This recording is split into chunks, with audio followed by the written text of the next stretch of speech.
Welcome back, everyone. Today we're going deep into the Whispering Hollow.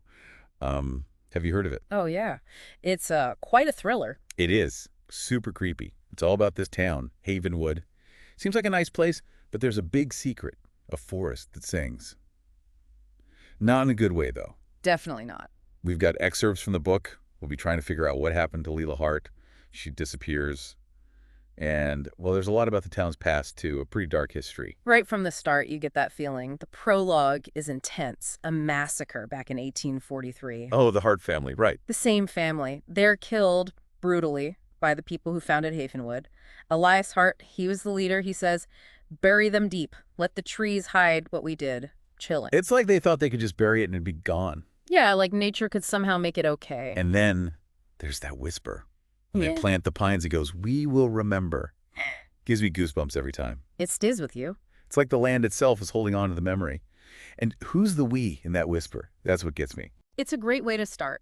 The author's hinting at what's coming later, especially with Lila Hart's disappearance. That's where things get really scary. Yeah. She vanishes during the Harvest Moon Festival, and they find this recording on her phone. Super unsettling. She's panicked, saying, "They're not trees, they're watching." Just imagine being there, knowing about the town's past, and then experiencing that. Totally. Makes Yeah. you think, how much is fear distorting things? Or is the forest really watching? Right. Is it real, or is it just the weight of all that history messing with her mind? And then we have Detective Claire Bennett. She comes to Havenwood, and she's not buying into any of the spooky stuff, at least not at first. Understandable. But then they find this journal page near where Leila's phone was. It says, "The hollow takes what it's owed. Bury the bones, but the whispers remain." It's cryptic. Very. Makes you think about how much folklore shapes what people believe, especially when it comes to fear. Is there something to it, or is it all just stories? It's a classic mystery setup. Definitely hooks you. So Claire starts looking into things. She meets some interesting people. There's Dr. Elias Quinn. He's obsessed with the Hart family, and this curse he thinks is on them. Ah, yes. Then there's Mara Voss. She was dating Lila before she disappeared, and it seems like she's hiding something about her connection to the town. And of course, there's Reverend Cole. Seems like a good guy, but his sermons, well, they hint at something darker going on. What's so interesting is how their motives all tie back to Havenwood's past. You start to suspect everyone. It's like the town itself is a ticking time bomb, and then it explodes. They find Dr. Quinn. He's dead, hanged, mouth sewn shut. And guess what?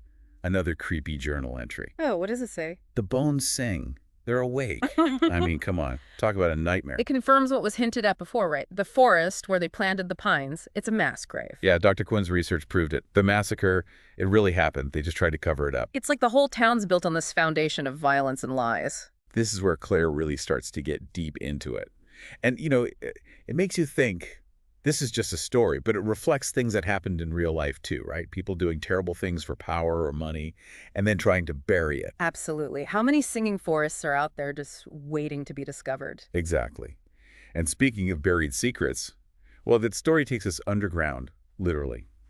Claire and Mara, they follow the clues from the journal and they find a hidden chamber right under the church. And Lila. She's there, alive. But someone's got her trapped. It seems like there's hope. But you know how these thrillers go. Never that simple. Nope. And guess who shows up? Reverend Cole. He's got this menacing look on his face, and he says, "The hollow claims its due." So maybe we were right to be suspicious of him. You'd think so, wouldn't you? No. But then, another twist. Lila drops a bombshell. What is it? She says she planned the whole kidnapping.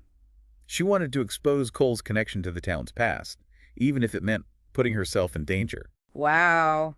That's a risky move. Makes you think, how far is too far when it comes to getting justice? Right, so it turns out the hollow ghost might not be who we thought. So it wasn't the Reverend after all. I mean, Lila set the whole thing up. It really changes how you see everyone. Yeah, it throws a wrench in things. Yeah. But it still doesn't answer the big question. Who is the hollow ghost pulling the strings? Who's really behind all this? Well, it's not who you'd expect. It's Mara. Mara, Lila's ex. Wait, how? She's related to the person who survived the massacre, the only one. All those journal entries, the clues leading Claire to the truth, it was Mara. Whoa, that's a crazy twist. Like, she's both a victim and she wants revenge. Yeah. Haunted by what happened to her family, and she's trying to make sure the town finally deals with its past. It really makes you think about how trauma can echo through generations. Hmm. Like the sins of the fathers, literally in this case, coming back to haunt the children. Exactly. The book shows how much damage historical injustice can do and how it keeps hurting if people don't deal with it. Mara's doing some extreme stuff, but it comes from a place of needing to stop the cycle of silence and pain. And it goes beyond just Mara's personal story, right? Mm. What she does exposes the truth about the massacre to the whole town. The fact that Havenwood was built on lies and violence. That's where it becomes about collective responsibility, everyone's. Claire, when she publishes the truth, she sets things in motion. The state investigates, they cut down the pines hiding the mass grave, and the Hart family finally gets a proper burial. It's almost symbolic. Havenwood finally admitting what happened and trying to make things right, even if it's way too late. All that time, they buried the evidence, but the truth still came out. Like those whispers in the wind. Makes you think, can you ever really heal without dealing with the dark stuff that came before? That's a big question the book raises. And then there's the epilogue. Claire, before she leaves Havenwood, she plays a recording of the singing forest. And under the sound of the wind, you can hear these faint voices. They're saying, "We remember." So creepy, but there's something hopeful about it too. Things change, the trees are gone, but the memory of what happened, the voices of the people they tried to silence, they're still there. Those whispers, I think they show how strong memory is, both for individuals and for whole communities. The past never really goes away. It shapes who we are now, and we get to decide how we deal with it. But what do those whispers mean for you? Do you think they're the victims wanting justice? Are they a reminder to Havenwood of its sin, like saying, you can't hide from this? Or maybe there's something bigger, the voices of everyone whose stories have been buried and forgotten. The Whispering Hollow, it's not just a scary story. It pushes us to face those uncomfortable truths about history, about the harm people cause, and how hard it is to find justice. It makes you think about your own role in uncovering those truths, in your own life and in the world around you. What stories need to be told? What's hidden that needs to come out? We've gone deep into some dark stuff today. We have. But we've also seen how powerful truth can be and how resilient people can be. It makes you think, right? Even after all that darkness, there's still hope. People can heal. Things can change. The Whispering Hollow, it doesn't give you all the answers, but it definitely makes you want to listen to those whispers. You know, the things from the past that are still affecting us today. Yeah. It's easy to just ignore it, pretend the dark stuff isn't there, just focus on what's right in front of you. But this story, it shows you how the past always comes back, whether you're ready or not. Like, what are we ignoring in our own lives? What truths are we trying to avoid? Could be a family secret, something that happened in history, or even just something you regret that you've tried to bury. It's hard to face that stuff, it can hurt. But like we saw in Havenwood, ignoring it just makes the problem worse. When you acknowledge it, when you understand it, when you learn from it, that's when you can start to heal and move on. And it's not just about you, right? It's about everyone. Like the town had to deal with its past. We have to do that too. As a society, I mean. Exactly. Whether it's racism or the environment or anything that comes from something bad that happened before, we can't just act like it never happened. We have to listen, learn, and try to make things better. So as we finish up this deep dive into the Whispering Hollow, think about this. What whispers are you hearing in your own life? What stories are waiting to be told?